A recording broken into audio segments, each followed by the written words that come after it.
Hello, everybody. Thank you for joining us here live today. We are so glad to be here with you to have this amazing conversation around using competitive intelligence data to discover blind spots and strategic opportunities within your organization. We'll be thinking outside of the box for the next hour, and I'm really excited. It's going to be a fun topic exploring with you all here today. My name is Amanda Davenport. I'm here from Reputation, where I manage our AI and insights solutions, and I bring over a decade of experience in both the B2B space and the B2B space, helping companies drive their digital marketing programs and ultimately manage the experiences that people and customers have with their brands. But I'm really delighted to introduce my special guest, Anjali Lai. She brings a wealth of knowledge and new concepts, works with Forrester, and she's an amazing person. I got a sneak peek of the content she's going to be sharing with you all, and you're really going to enjoy listening. Anjali, would you like to introduce and tell yourself a little bit more about yourself? Sure. Thanks so much, Amanda, for having me. It's really great to be here and to connect with all of you virtually. Senior analyst at Forrester on our CMO team, and I lead the firm's consumer research. So I'm studying how consumer behavior is changing, how consumer decision making is changing, and what this means for the future of brand and marketing and customer experience. So I'm really excited to talk about some of the latest data and thinking in the context of our topic today. Perfect. So that brings us here to our agenda. The purpose of this webinar is to show you how to leverage CI data. And really, we want to also break into how it delivers multi-layer insights. So that's the first portion here that will take us through. Then Anjali will take a spotlight for the majority of today, sharing what she just spoke about, those latest consumer behavior trends and what that means for organizations and how you can tap into that information to develop new opportunities and strategies that really exist in front of us if we look for the right information to compile those. And then we'll round it out with some use cases that we've seen competitive intelligence used to drive major impacts across entire organizations. So to set the stage here, you're going to learn a lot of different sources of where competitive intelligence can be extracted from.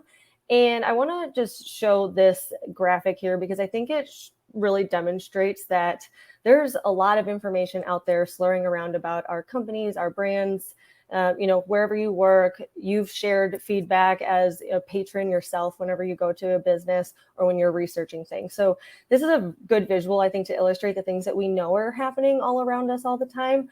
And really, we just need to consider that this information is essentially people telling us the things that we want to know. We might not always be asking for it, but the information is out there, whether that's from the point of sale or an interaction with a service provider to the billing experience to you having opinions about what a brand did from a leadership or a direction that they're taking the company.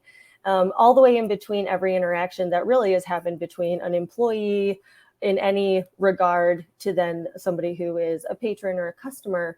It's being talked about somewhere, as we see here. So some of that is solicited through private channels like surveys and direct communications, but oftentimes a lot of that is really, unsolicited and it's public. And when we think about these almost as two lenses, the public feedback about your brand is one, and if you pair and you pair that with the public feedback, you're really understanding both your customer and your non-customer potentially. And really, we can sum that up to say people within your target market. So topics that we're going to explore here today in deeper is how all these insights can guide you.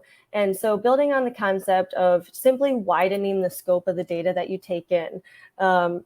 You have your brand here that you see, and that's, one element of it. And many times we focus only on our brand, but it's often not within the context of where we exist in our market or, within the opinion of our customers or potential customers that we'd like to gain. So all of you and every other company on the planet by now have a ton of data on their brand. And it's only telling a portion of the story. So it's very important to keep analyzing that data, but we want to also consider, is it a limitation when I want to grow? Am I actually looking at the data that helps me grow in the direction within a market or an industry or, a certain product line or offering? So with the CI strategy, when you're developing a strategy, competitive intelligence can really help drive that portion and give you that on it accurate view of your business first. And then, of course, it's really helpful to understand, okay, I understand how my brand is doing now within context of everything, but how are my competitors doing? And that's the second question that more of this data can help answer. And this is a major piece of the equation to, one, help get more of that full view, but also start to understand why. Why was I performing the same way, maybe in context to how others are performing? Why are they chosen over me? What are my strengths? What are my weaknesses? Things like that. The reasons why this type of data, or widening the scope of data, can really help us understand. So competitive insights, of course, can provide that mammoth of information, and the obvious element of that is getting the scoop on your direct competitors. But I'm challenging us to think about just the source of the data and the wealth that it allows us to almost have two lenses of a binocular, not just that single focal, but really get the other piece. And with that in mind, it really then helps us deliver that third component, is what can I do about it? And when we talk about, goals that companies have or that departments have, those can be short or long term, but you really want to take in all of these aspects and glean insights in all of the domains to then really set your company up for success with the strategies that are put into place.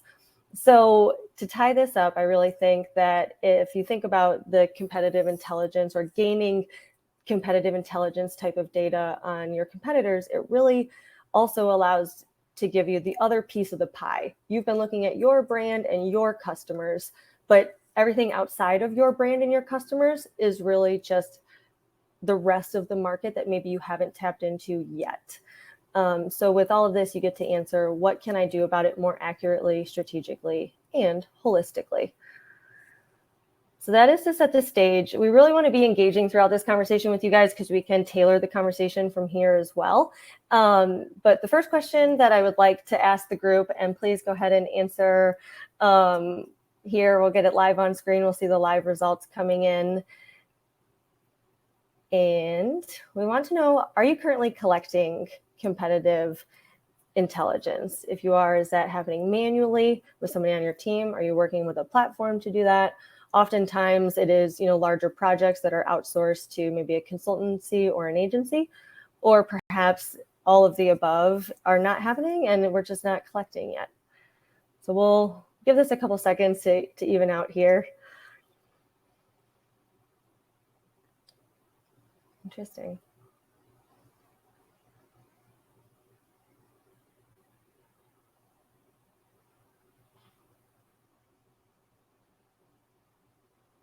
Okay. Wonderful. Thank you, everybody, for your participation. It's interesting that we seem to have a close tie between an analytics platform or not collecting.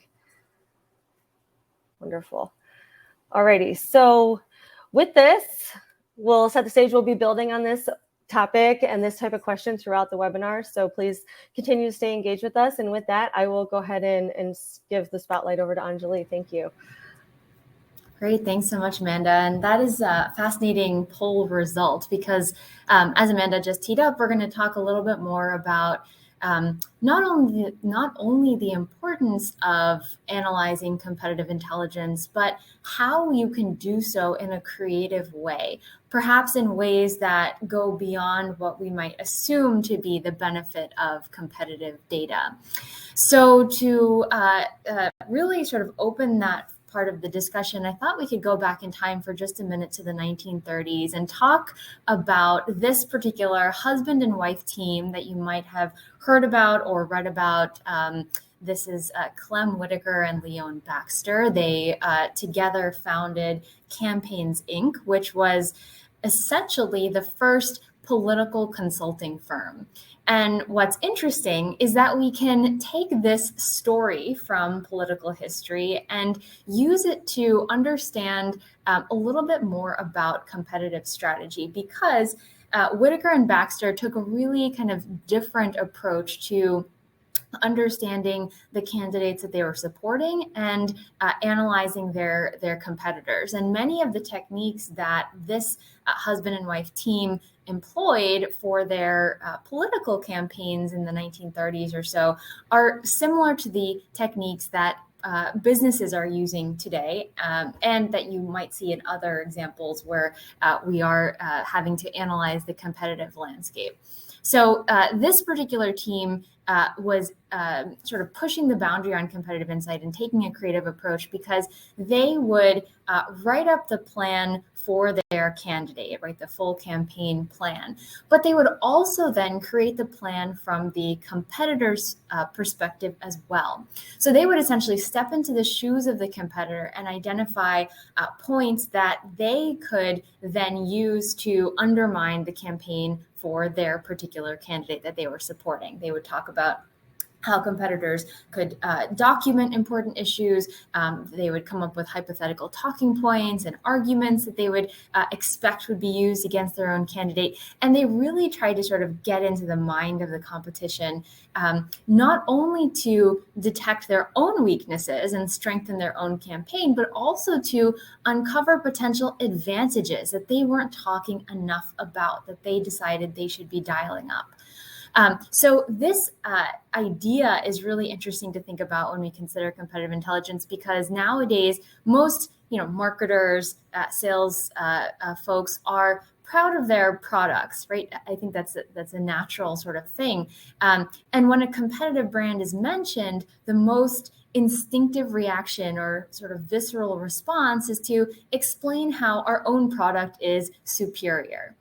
And the tendency to speak from the point of view of our brand only, or to see the market through the lens of our own story, can in some cases blind the marketing or sales team to legitimate threats and opportunities that should actually be understood and analyzed. So why am I talking about this particular story again today? It's because this is the time to refresh your competitive sort of viewpoint and look again at the competitive landscape, and also re-examine what you do with competitive intelligence data. Now more than ever, given how the pandemic and really all of the related crises over the past few years have scrambled consumers' lives. So our data shows that customer behaviors have measurably changed over the past few years and are continuing to change. For instance, people have started doing things for the first time. 66% of US online adults have done at least one new transaction online because of the pandemic. And people are doing new things more frequently as well. We've seen, for instance, the rate at which consumers are shopping on Amazon, or streaming TV and video online, or buying groceries, ordering delivery online has increased specifically because of the pandemic. And these behaviors are not just kind of anecdotal, or they're not insignificant. These behaviors are truly moving the market. For example, the US e-commerce market grew 30% in 2020, which is the fastest rate of growth since 2002. And in our surveys that we're doing consistently to understand how consumer behaviors and attitudes are changing, we found that consumers are planning to order more online during different seasonal peaks, like during the holiday shopping season, for example, than they have previously. So this momentum around new online behavior and new sort of online experimentation is growing in fits and starts, but is still growing coming out of the pandemic. But it's not only behaviors that are changing. Consumers are also changing the technological networks or infrastructures around them, which will continue to shape their preferences and their actions. 57% of US consumers, for example, took some kind of action to upgrade the technology in their home since the start of the pandemic. That means maybe bringing a new device into the home, or downloading new apps, or paying for better, faster internet speeds, or upgrading their Wi-Fi connection. And as device networks and as behaviors changed, so did consumer patterns and tendencies. Most notably, during the pandemic, consumers became more creative with new products, new methods of solving their needs, and became more sort of experimental with brands. And as a result of this, we are currently living in a moment of unprecedented consumer experimentation. And this is something we know because we've been tracking this data for, many years, much longer than the pandemic. We've been looking at this over the past 2 decades. And what we found is that even between 2011 and 2021, so over the span of this particular decade, the percentage of consumers that said they were willing to do or try new things, or try out new brands and products, increased from 45% to 56%. So we've crossed a tipping point where now the majority of US consumers are willing to experiment. And this is really pervading their mindset, their attitude. It's trickling into how they kind of live their life and organize how they live and work. But it's also filtering into their brand choices, their brand expectations, and how they interact with products. And this has very deep, long-lasting implications. So high levels of experimentation mean that consumers feel a magnetic attraction to brands with a fresh and modern appeal. We've seen this over time. We've seen this recently. Our data shows, for instance, that 33% of US consumers today are saying that digital startups are more appealing to them than traditional brands. That's 33% today, up from 19% who said the same in 2019, which is a pretty massive jump over just a couple of years, in the recent times. Another implication of this is that consumers are drawn to experiences with elements of experimentation. So, for example, 58% of consumers today are interested in trialing products at home without having to make a purchase commitment. So they want to sort of try before they buy. All of this points to the fact that the boundaries of competition are much lower today than they really ever were for your brand, or certainly much lower today than they were in recent years. And this means that you essentially have a choice. You can view this primarily as a risk, or you can address it as an opportunity to learn more about your consumers, illuminate those blind spots about what consumers want and how they act and how they'll continue to change. And you can view it as an opportunity to improve your own marketing, product, and customer experience outlook. And in the next section, I will essentially show you how. So let's talk about how to leverage competitive intelligence for innovation opportunity. And when we do this, I want to be very clear about what I mean by competitive intelligence. It's a term that we use quite often, and it can be, intended for various different purposes. We can sort of have different assumptions about it. So to be clear, when I'm talking about this, I'm making the point that competitive insight can come from just about anywhere.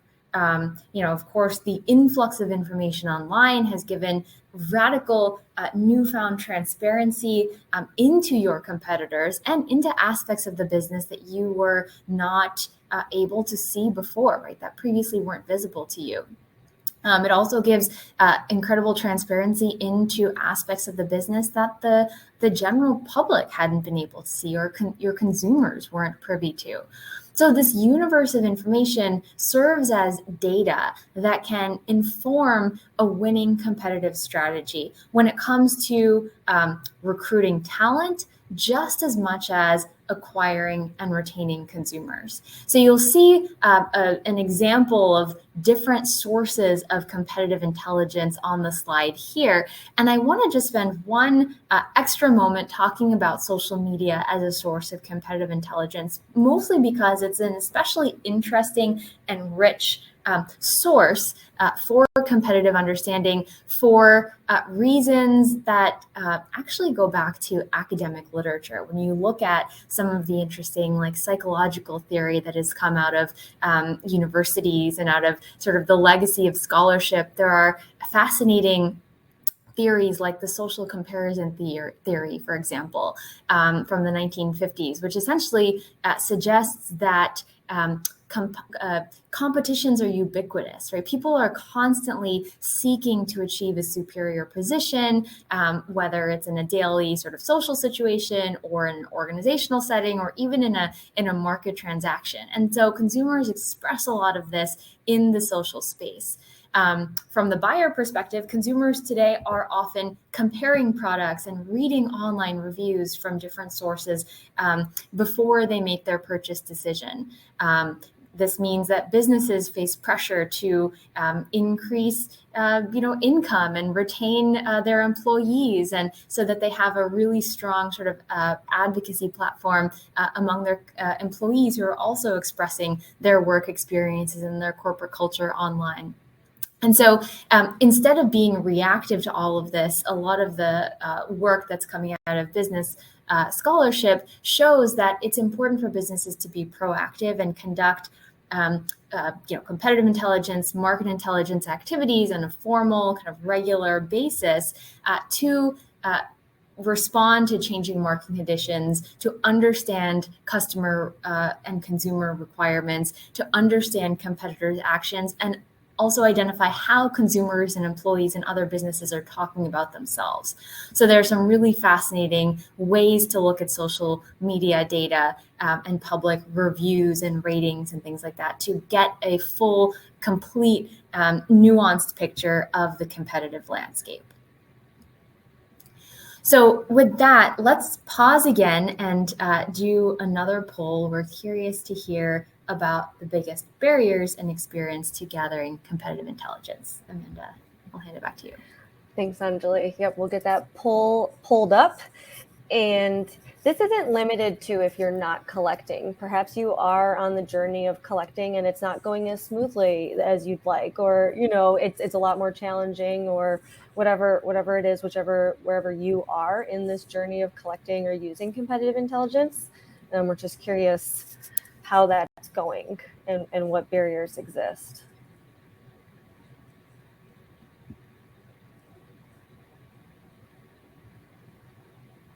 I thought it was interesting, Anjali, as you talked about, a lot of the things from the past. It made me think it's not like, all of a sudden this toolbox is needed. It's been kind of evolving in itself over decades and decades. And now we're in a position in our modern world that we can get access to it. But that doesn't mean that it's, it's probably been untapped for a very, very long time. Mm-hmm. Exactly. Wonderful. Thank you, everybody, for your participation. This is eye-opening. Yep, I could understand the in-house resources being a large barrier. Interesting. Wonderful. Well, thank you for participating there. We'll go ahead and switch back. And this is a good spot in the presentation, too, because Anjali is now going to be diving into the individual aspects of how businesses can use this information. Exactly. Thanks, Amanda. And so it's interesting that limited in-house resources is a barrier. Also that limited or lack of internal alignment is a barrier. And so what I'm going to do now is talk through some examples of how competitive intelligence can inform marketing and can inform customer experience. And we'll just briefly touch on sales. And really, the punchline here, I'll share this up front, is that there are two things. One is that we can all sort of develop the mindset of a researcher, right? It's important for skills across various functions to have a sort of baseline understanding of data and data literacy to take a data-driven approach to making decisions. And so that, can sort of it's not an immediate fix, but it can help sort of offset this idea that resources are limited internally. Also, that these functions have to work together, that socializing insights across the organization is really important to having different teams rally around a single customer truth or a single sort of understanding of the competitive market, and understand therefore how priorities are being set.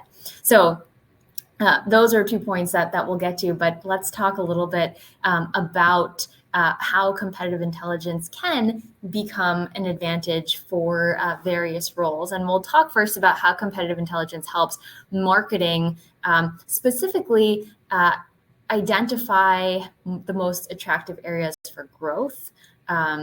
CI Insight helps to determine an effective go-to-market strategy. Most often, it's also used to develop differentiated messaging and content, and it can also help to design the right campaigns and programs. So Whirlpool provides a great example of a company that has used competitive intelligence data in an interesting way for its marketing initiative. So Whirlpool essentially analyzes social ratings and reviews data. In some cases, it combines this with other sort of non-social market research data as well. So competitive insights through surveys or customer service claims and other types of third-party input. And it uses this information to innovate its products and to change its policies to become much more customer-centric or customer-friendly. And this is all in an effort to improve the Net Promoter Score. And so Whirlpool has published some interesting case studies where they take this competitive intelligence data and talk about how they've changed particular policies to be more customer friendly and to be more competitive, and increase their Net Promoter Score by 21 points. This example is especially relevant today because through customer feedback and analysis of customer information and competitor information, Whirlpool essentially picked up on a larger trend that is coming to the forefront, which is that consumers are increasingly willing to pay for better quality customer experiences that make them feel like a VIP, and are relatively less willing to pay for high quality product functionality. So you're looking at a snapshot of some of our Forrester data that compares consumer attitudes in 2019, so essentially pre-pandemic, to 2021, so essentially past the thick of the pandemic. And you'll see that there's a relative change in sensitivity towards the experience and how consumers are becoming much more tuned to the quality of the experience than necessarily to the functionality of the product. This is an example of something that you will likely see when you lean into customer data and look at how consumers are changing coming out of the pandemic and gleaning insights from competitive data to understand how preferences are changing. Again, making the point for why this is a really important time to sort of re-examine your approach to competitive intelligence and customer understanding. Or in another example, consider Chipotle, which launched its lifestyle bowls towards sort of end of 2019 and then revamped the lifestyle bowl around the start of the pandemic in 2020. These bowls were initially available exclusively through the Chipotle app, and the whole point was for Chipotle to offer products that made it easy for people who followed, paleo or keto or Whole30 diets. And to do this, Chipotle had tapped into social media conversations and public online forums and used that data to capture feedback that consumers were having to other food and beverage brands. Chipotle used that information to understand what people on these specific diets cared about. Chipotle uncovered the pain points that they were experiencing, and then the brand essentially adjusted its menu items and promotions accordingly. So another really great example of using customer feedback about competitors and about a changing, set of preferences and patterns of activity to innovate its own product offering. And again, this example is especially relevant today because consumers' preferences and priorities and sensitivities and attitudes are still changing following the pandemic and all of the related or ongoing crises. So for example, through our Forrester data, we've learned that 44% of US consumers say they spend more time thinking about the condition of the environment. And 42% of consumers are saying that they spend more time thinking about how to contribute to well-being of the local community. This is a pretty massive shift. This data represents a large jump from the numbers that we were seeing 1 year ago, 2 years ago, and even 3 years ago. And this sensitivity to the environment, to the local community, oftentimes correlates with a sensitivity to one's own health and well-being. And as consumers sort of develop this mindset, develop these sensitivities, this will, again, increasingly filter into their brand preferences and product choices. So how does competitive intelligence influence roles beyond marketing? So what does this mean for customer experience? When it comes to CX, competitive comparisons provide valuable insight into consumer needs and how consumers are experiencing current products or services or brands. These comparisons inform decisions about product experience design. They can inform how to develop a roadmap or prioritization framework for dialing up certain experiences, right, for enhancing elements of the customer's journey. And it helps to really just sort of inform what the product and experience roadmap should look like, right? Where are there greatest opportunities for profitable experiential innovation, and where are the sort of worst offenders in the customer experience that are chipping away at customer loyalty? Now, when we're talking about using competitive intelligence to improve the customer experience, I must sort of bring up this example. It's one that you might have heard of because it's not recent, but it is a classic. It's sort of the textbook example of using competitive intelligence to inform customer experience.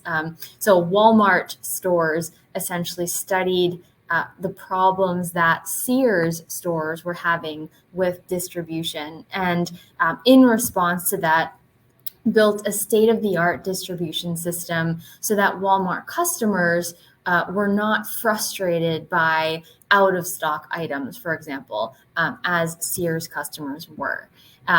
And I want to sort of emphasize this example because it's, again, a classic sort of textbook example of looking at consumer frustrations with another competitor and using that to develop one's own prioritization framework and to develop an experience that gains the competitive advantage. Because Walmart, in this case, was not only looking at behaviors in regards to consumers interacting with Sears and with other competitors. More importantly, in fact, Walmart was also gaining insight into the customer's emotional journey.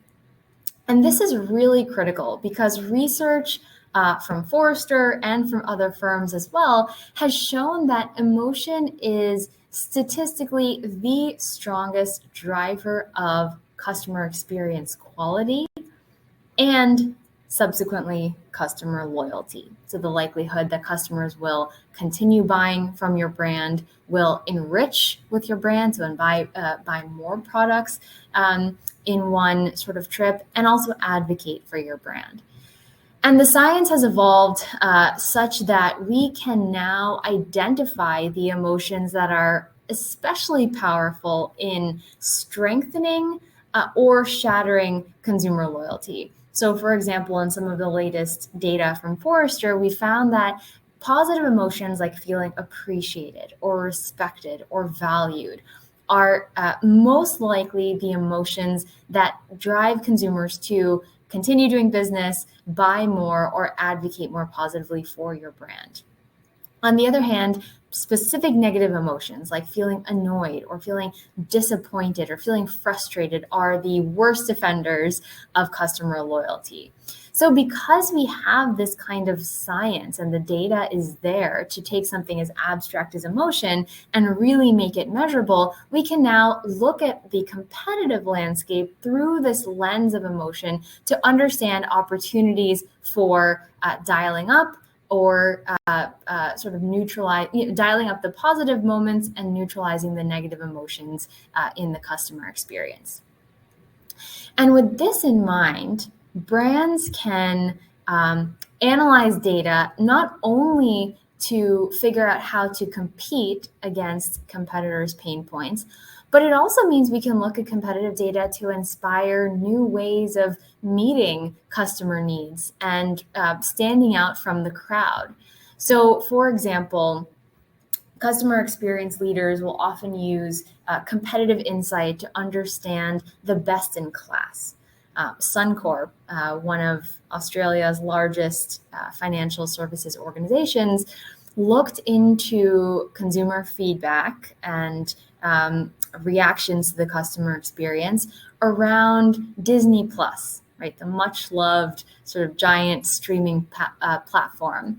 And the Suncorp did this to find lessons in creating long-lasting customer loyalty. So Suncorp essentially took inspiration from Disney Plus's approach to emotion, novelty, and the promise they were making to consumers, and then borrowed these lessons when revamping their own employee culture, when breaking down the customer journeys into a series of interactions, and when identifying the high impact, sometimes overlooked moments to wow customers, to promote the brand, and to deliver a longer lasting impact.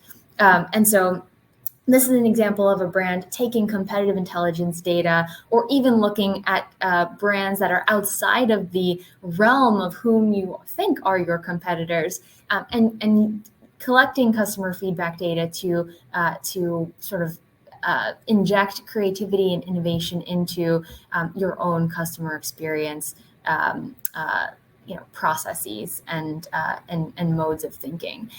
And making these kinds of improvements, right? Enhancing the emotional quality of the experience to drive customer loyalty, to gain an emotional competitive advantage.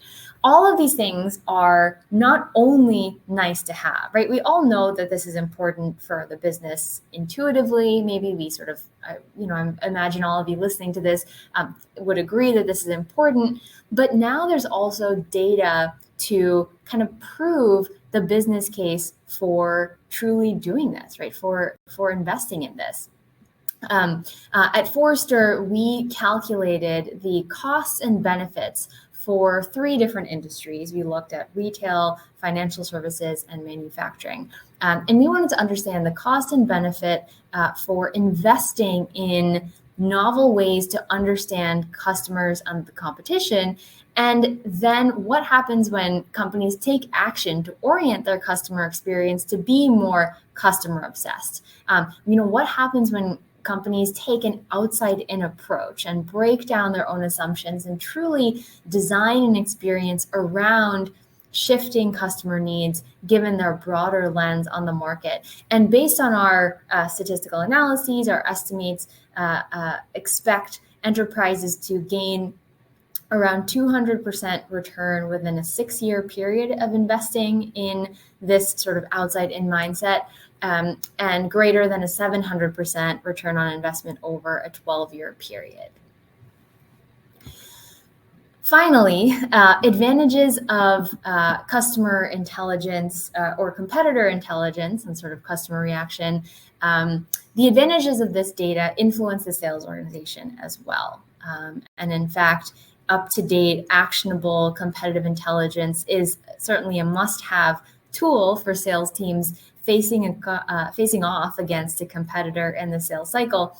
I'm not going to go into great depth here to talk about sort of implications for sales, but I do want to touch on this because it is important to make the point that having a creative and committed approach to competitive intelligence is just as important for business to business firms as it is for B2C firms, mostly because this is the state of things today. You'll see reflected on the data on this slide. So according to data from our recent survey, 29% of customer success managers are unable to articulate how their offerings are different and better than what customers are currently doing.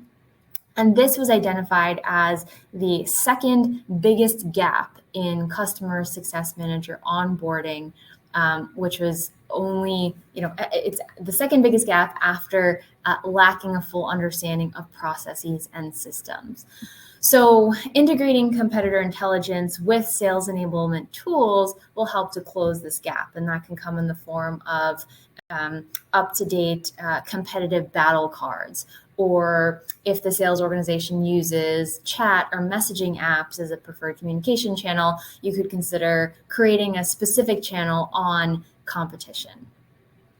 So we've talked a lot about why competitive intelligence in this specific moment, marked by widespread consumer change through pandemic recovery, is important. We've identified opportunities and advantages of competitive intelligence for marketing, for customer experience, for sales, and we've talked about some real-world examples of each. Let me close with a note on what this means for you as someone who is looking to get started on your competitive intelligence journey or amplify that journey. To build a winning competitive strategy, you can essentially think of 4 overarching key steps. The first step involves understanding which competitors operate in the relevant target markets. So for this, it's important to conduct desk research to determine whether companies truly are competitors and whether they should be added to this preliminary list. But you can even go beyond desk research. Ask customers about the competition. This might yield some interesting additional names to include. Validate your early lists by talking to other functions across the organization, product, sales, customer access. And then once that list of core competitors is complete, then you can begin gathering competitive and data and insights. This happens when you start to assess the competition objectively.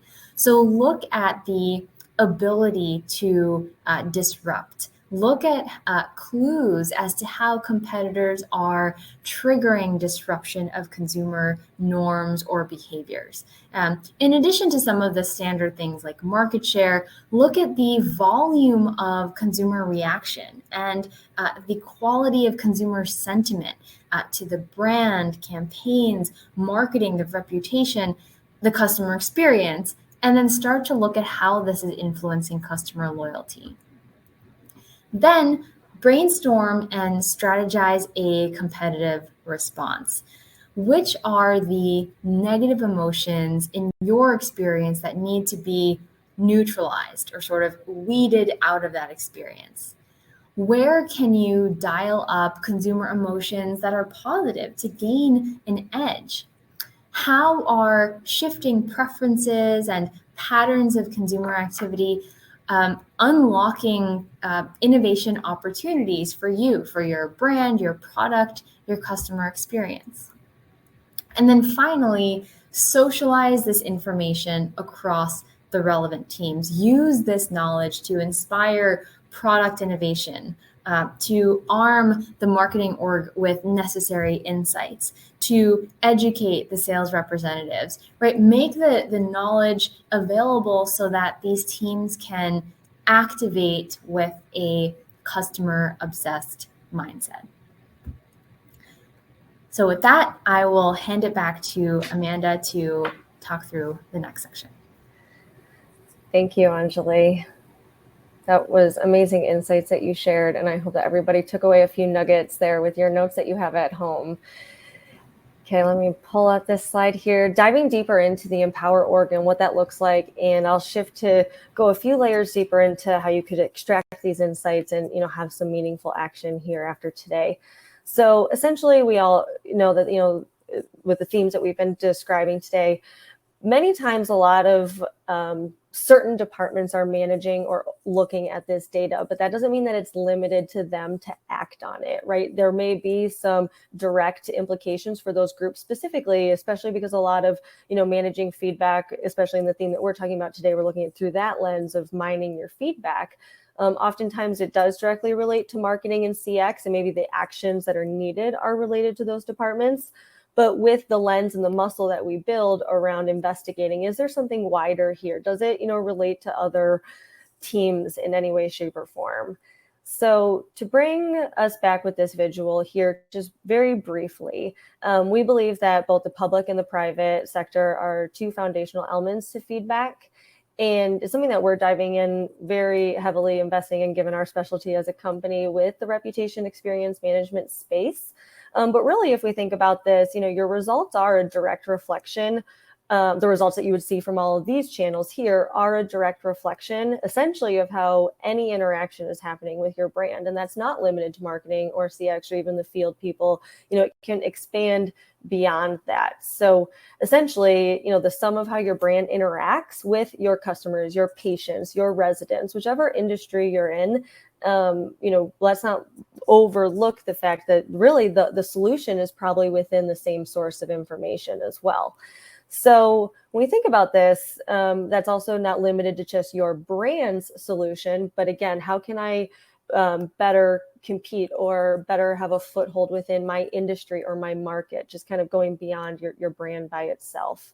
And competitive intelligence is an avenue to get there. To just illustrate this a little bit further, let's consider the fact that of all the feedback that's out there, many of us are collecting surveys and they very much are valuable to the business. However, if we think that really the private communication is something being said to you, because typically from the company perspective, we're prompting a certain set of questions, or we're really trying to direct the feedback to happen. So it's not as organic, if you will. The public side is what's being said about you, sometimes without those prompts. And this arguably could be a truer source potentially. Now, the interesting piece is that they very much work together. So if we look here, just to take that a step further, this is a real example that we see pretty often with clients is, looking at your brand, you very much have to understand your brand, but are you even looking at a limited view of your own brand? For example, if you are only leveraging the feedback from private, which is an example here on the left from surveys, we see that certain categories were flagged as, big drivers of negative sentiment, but it's only 60% of the picture. Luckily, this organization wanted, more information to make this decision off of. And we see here with the 40% that comes from the public side, the full picture was being painted, and the data revealed that, some categories will remain the same or have as much impact. Others may shift and hold more weight. Some may come out of a blind spot. We never asked about parking specifically, but we see in the public feedback that it actually is a huge driver. So if we would have made decisions off the left, we might have been going in the wrong direction, or it wouldn't have given us maybe those longer term results. We may see, issues repeating themselves, whereas the amount of data, can be widened here with just that public aspect. So I use my example from your own brand perspective, because then could you imagine with that mindset amplifying those bigger strategic decisions based on information from customers who are not yours yet? Ultimately, you want to gain them or, retain them. And there's strategies that need to drive us forward to that. And we need to be able to empower every single person or every major department into contributing towards those thought processes and making sure that we're data driven and customer driven. So this then illustrates, for dramatic effect, on the left-hand side, this is a brand who, is looking at their data alone. And as a standalone, 250, 250,000 pieces of feedback is a very healthy amount of data to make strategic decisions off of. What's interesting, though, is using competitive intelligence, looking nationwide, they gain 12 times more, and they can make decisions off of 3.5 million pieces of feedback. So when we're, that could be for decisions for their own brand, because now they have context with everything else, or perhaps it is to be on a mission for some of those, grander strategies or goals that are in place. So what's also interesting about this, and Anjali, you said it perfectly too, is, you have to take the competitive data into consideration, even if you're not worried about the competition, because you want to strive for the best in class. And that sometimes can come from direct or some, inspirations outside of your industry. But what's interesting here is when you harness this type of information, it's typically because of the proactive. So especially with a lot of the things that Anjali was saying about the pandemic and things like that, many companies had to almost get pushed down this avenue and try to make the best decisions that they could to maybe survive. Whereas others are taking the approach that we know, especially now more than ever, that agility plus strategy is the winning combination. And how can you make sure that you're being agile and ultimately going in the right direction? So analyzing the competition gives you that context to then better compare yourself against your own self. Where do you differentiate? Can you strategize on your current state and maybe what your immediate actions are different, like that slide that we saw previously, or maybe it is for that longer term. So when we see this, I will not read through all of these, but similar to Anjali's slide of how many sources that this can be derived from, even if we're looking in the realm of just using from, reputation's view, the public side of the feedback, these are all real use cases that we have clients using competitive intelligence data to drive. So to touch on a few of these more like anecdotally, we have clients that are in very mature markets, and it's about gaining market share. And to do that, they have to differentiate and understand where they really can deliver a better service. Then, of course, there's the shift into e-commerce or disruption in emerging industries. And very similarly, that data can drive decisions and better decisions at all levels. So acquiring, real estate or whatever have you, it really can do a range from that high strategic all the way down to maybe those more tactical teams, and it's adjusting messaging or, optimizing campaigns to win those customers. But as you see here, the theme is that it allows organizations to cascade and really make sure that all the functions are working together and rowing towards that same goal, even if the execution is purely from one group. Everybody is contributing and understanding that, the sum of its parts are better than anything in isolation. So this is really, to just round out that when we're talking about gaining market share or making good investments and things like that, ultimately, this type of data allows you to, over time, whether that's a short or long term, increase your bottom line and your revenues as an organization or maybe within specific departments, very much mitigate risks or even be ahead of them, use them to your advantage while also potentially saving, something happening from your own brand. And then essentially all of that then rounds out to saving costs from either making a bad decision or one that didn't play out as originally anticipated. And then also just this whole theme that we've been talking about with how you're gathering competitive intelligence or using that data. Ultimately, once you have it, you're able to use it for so many things across the organization that it helps, round out everything from those results. So we're coming up here on great time. We have everybody here for 8 more minutes. This is the last slide. We have one conversation question here. So instead of answering in the poll, I'd love to see your answer. If you were to type it in, the functionality of that would be available through the Q&A tab. Went one too far.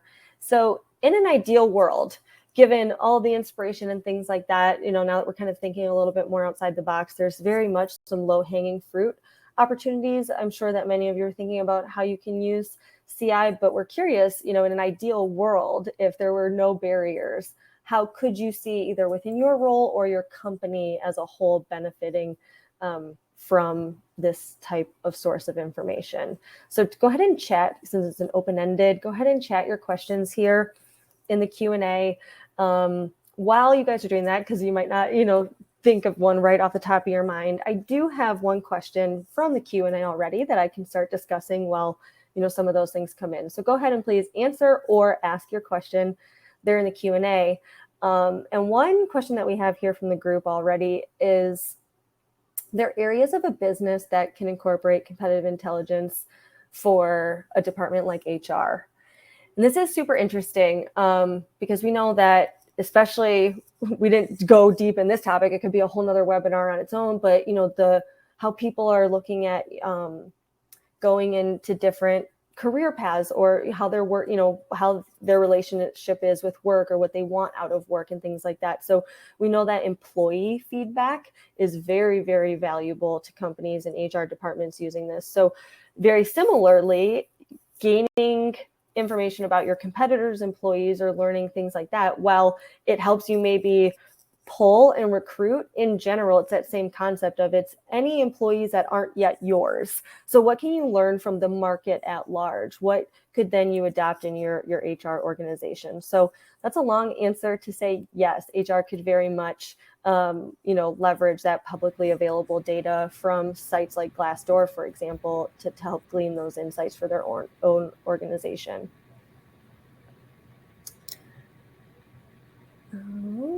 And I can just add very quickly, Amanda, to what you just said. Another point that I just want to make is that a lot of the changes that we were just talking about on the consumer side, so changes in sensitivity or in behavior or motivation and attitude and preference, those consumers are also oftentimes employees.